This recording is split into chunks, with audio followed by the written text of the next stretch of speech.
সহযোগিতা করেছিলাম।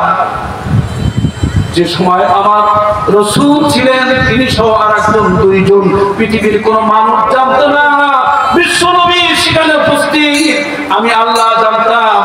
আর আমার রহমতের অসংখ্য ফেরেশতা মণ্ডলীকে পাঠিয়ে দিয়ে ওই জায়গাটাকে আমি বিশ্ব নবীর জন্য শক্তিশালী করে দিলাম, যাতে আরবের কাফের মুরতাদ মুশরিক বেঈমানেরা যে আমার বিশ্ব নবীকে ন্যূনতম ক্ষতি না করতে পারে।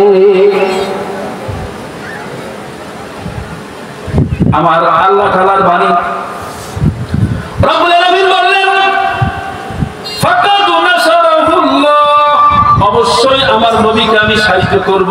যদি তোমরা সাহায্য নাই করো, আজকের এই সমাজের যিনি নেতৃত্ব দিয়েছেন স্পষ্ট ভাষায় বলে বাংলাদেশ জামাত ইসলামীর উপজেলা আমিরে জামাত যদি আপনাদের একটি কাজের কথা বলেন, দিনে কোন কাজের সাহায্য আহ্বান করে, যদি আপনারা সাহায্য নাই করেন তাতে আল্লাহ তাআলার যায় আসে না।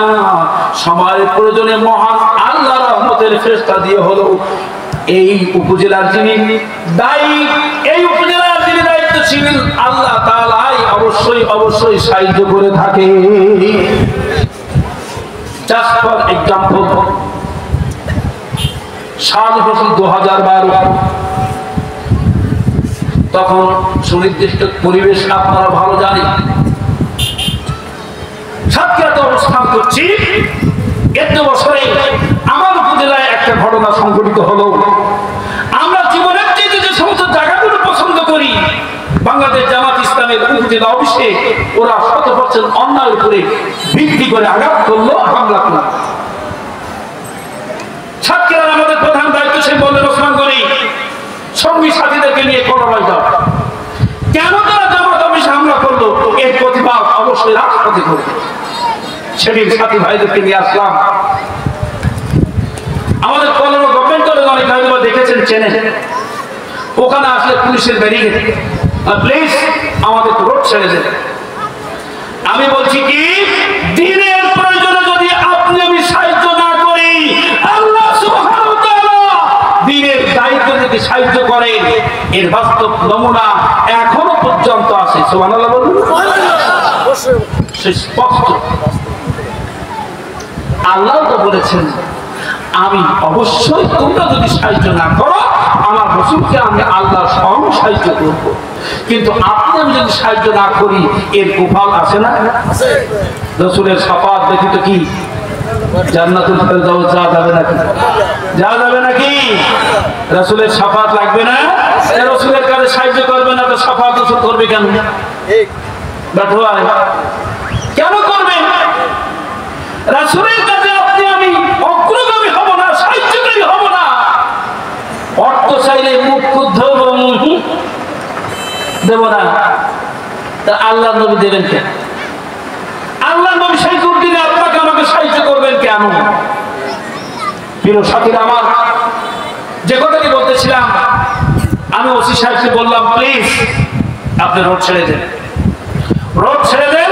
জাস্ট প্রতিবাদ জানাতে এসেছি। আমাদের জীবনের চেয়ে প্রিয় সম্পদ আমাদের অফিসে হামলা করেছে। আপনারা প্রশাসনের লোক হিসাবে জানেন আজকে এই কলার উপজেলায় কোনো মিটিং ছিল না, মিছিল ছিল না, কেন আমাদের অফিসে হামলা করা হলো? আমাদের প্রিয় ভাই আশরাফুর রহমানকে মৃত্যু প্রায় ফেলে দেওয়া হয়েছে, আমরা তার প্রতিবাদ জানাতে এসেছি, আপনি রোড ছেড়ে দেন।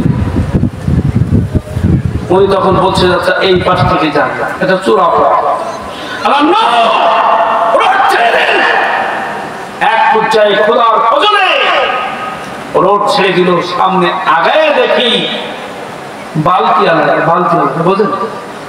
আরে বালতি আলাদা, ওই বালতিতে বন্টন থাকে, ও বালতি আলাদা রোডে আসছে। আসলে পুলিশ ওই জন্যই আমাদেরকে অ্যাডভাইস করতে দিচ্ছে না, যে গেলে একটা সমস্যা সৃষ্টি হবে। ওই অবস্থায় দেখে আমি না স্লোগান দিয়ে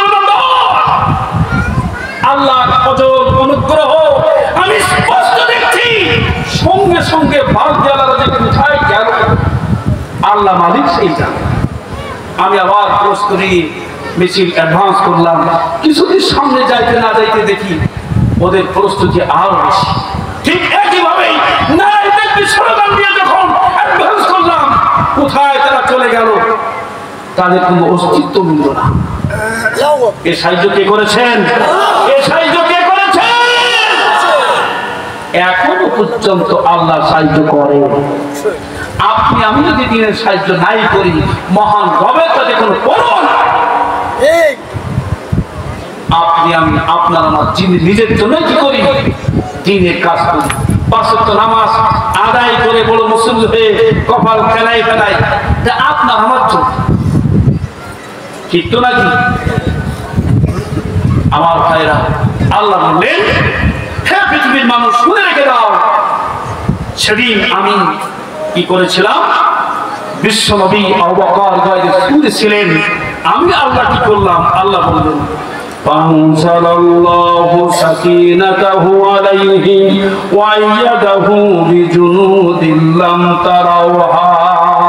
তো জবান খুলে বলি মারহাবা। রব্বুল আলামিন বললেন, ফানসালাল্লাহ, আমি আল্লাহ ওখানে অবতীর্ণ করে দিলাম সাকিনাতাহু, আমি রব আমার পক্ষ থেকে বিশেষ রহমত আমি ওখানে অবতীর্ণ করেছিলাম। শুধু তাই নয়, আমি আমার সৈন্যবাহিনী সেখানে প্রেরণ করেছিলাম। ও পৃথিবীর মানুষ, আমার মালিক বলছিলাম, তারাওহা, তোমরা সেটা চোখে দেখোনি, কিন্তু বাতিল ওটা চোখে দেখে। বাতিল ওটা কি?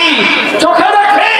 বাতিল ওটা চোখে দেখে জীবন বাঁচানোর তাগিদে কি বালতির আর খবর থাকে না, ঠিক কিনা? বালতি মেরে আমাদেরকে নিঃশেষ করবে, নিজের জীবন নিয়ে ছুটতে থাকে। ওই যে আসলে কারা আসলো? আল্লাহর পক্ষ থেকে। আল্লাহ নিজেই বলছেন, যুগে যুগে আমি রহমতের ফেরেশতা অবতীর্ণ করি, আর ভয়ের সুরে আমি সেদিন স্পেশাল আমার পক্ষ থেকে রহমত দিয়েছিলাম, আমি শক্তিশালী করেছিলাম বিশ্ব নবীকে। তোমরা তা দেখো না। সুবহানাল্লাহ বলেন না? এখন আপনার আমার একটা দায়িত্ব আর কর্তব্য রয়েছে, যে দায়িত্ব এবং কর্তব্য বিশ্ব নবী সার্বক্ষণিক সময় করতেন। রাজা আছি মুসলমান, মংলাবাসী রাজা আছি, সেটা কি? রাসূল প্রেরণের উদ্দেশ্য কি? আমার পূর্বেকার বক্তারা বিশ্ব নবী প্রেরণের উদ্দেশ্য সম্পর্কে কোরআন হাদিস দিয়ে অনেক কথা বলেছেন। আমি এই কথাগুলো শুনেছি, জেনে রপ্ত করার চেষ্টা করেছি। ওদিকে আমি যেতে চাই না। বিভিন্ন টার্গেট নিয়ে বিশ্ব নবীকে পৃথিবীতে পাঠিয়েছেন। যত টার্গেট ছিল তার মধ্যে আরেকটা টার্গেট, সুবহানাল্লাহ বলবেন না? এই টার্গেট আমার নয়, স্বয়ং আল্লাহ সুবহানাহু ওয়া তাআলা। মহান রবের বাণী, ওয়াজালানা কালিমাতাল্লাযীনা কাফারুস সুফলা ওয়া কালিমাতুল্লাহি হিয়াল উলিয়া। নবীকে বললেন, নবী, তোমাকে আমি পৃথিবীতে পাঠিয়েছি বহুবিধ কারণের জন্য। তার গুরুত্বপূর্ণ আরেকটি কারণ হলো তোমার দায়িত্ব এবং কর্তব্য হলো কাফেরদের ওই কালেমা, কাফেরদের ওই বক্তব্য, কাফেরদের ওই গল্প কাহিনী, কাফেরদের ওই চিন্তা চেতনাকে তুমি মাটির অতল গহ্বরে পুঁতিয়ে ফেলবে। কি ফেলবে? পুঁতিয়ে ফেলবে, নিমজ্জিত করবে। ওই কাফেরদের কথা মাটির তল থেকে যেন আর বই প্রকাশ না হতে পারে। এই সমাজে যারা দিনের বিরোধিতা করত, দিনের বিপক্ষে কথা বলতো, ইসলামের বিপক্ষে অবস্থান করত, এই আয়াতে কারিমার পক্ষ থেকে আপনার আমার জন্য একটা মেসেজ আছে। আল্লাহ তাআলা তার নবীকে যে দায়িত্ব দিলেন, ও নবী, ওয়াজালা কালিমাতাল্লাযিনা কাফারুস সুফলা, কাফের, মুরতাদ, মুশরিক, বেঈমান, ফুজ্জার, ফাসিকদের কথাকে তুমি মাটির অতল গহ্বরে পুঁতে ফেলবে, নিমজ্জিত করবে। আপনার আমার বর্তমান সময় চিন্তা করতে হবে, ওই দিনের দুশমন, ওই দিনের দুশমন, ইসলামের দুশমন, কোরআনের দুশমন, আল্লাহ সাইয়্যিদুল আলম রাহিমাহুল্লাহ তাআলার দুশমন আমির জামাত সাহেব মারহুম আল্লাহ মতিউর রহমানের জীবনের দুশমন। ওই দুশমন যেন বাংলার জমিনে আর কোনোদিন মাথা চাড়া না দিতে পারে। ওদের চোখে পোকা পুঁতে ফেলতে হবে। এই সমাজে ওই চিন্তা চেতনার মানুষ আর একটিবার যেন মাথা উঁচু না করতে পারে, তার জন্য অবশ্যই মংলাবাসীকে সজাগ থাকতে হবে। মুসলমান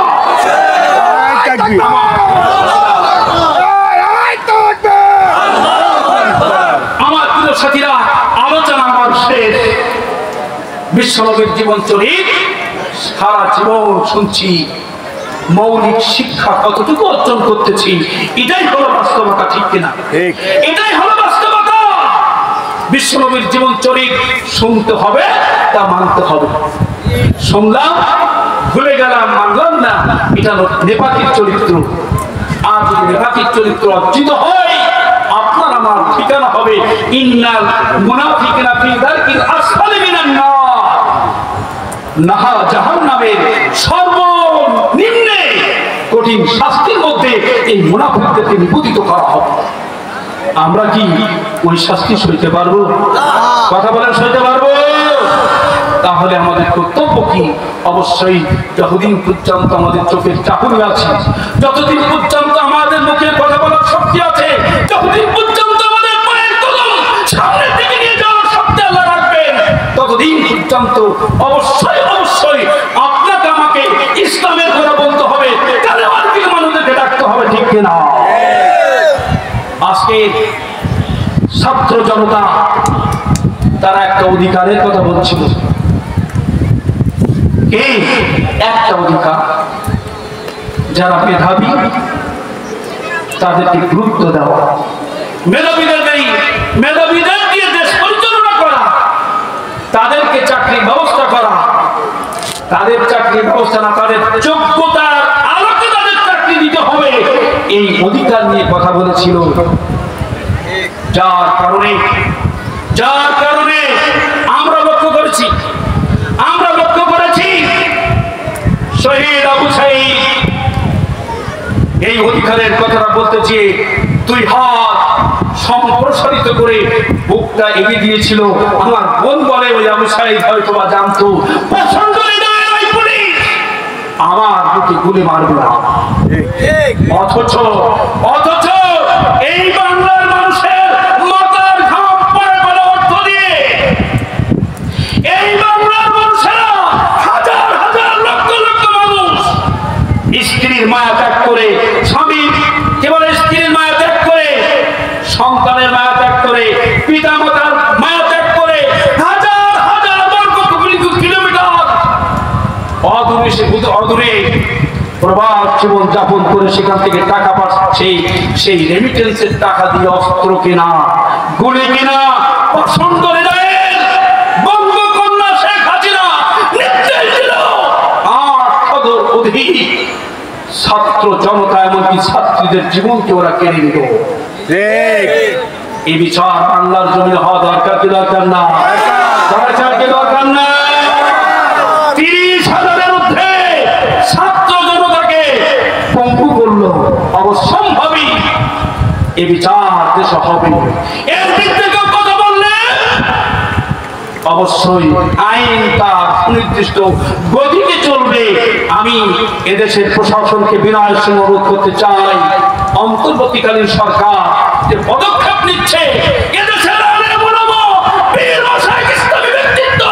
ইসলামী স্কলার দ্বারা অবশ্যই তাদেরকে সমর্থন করে।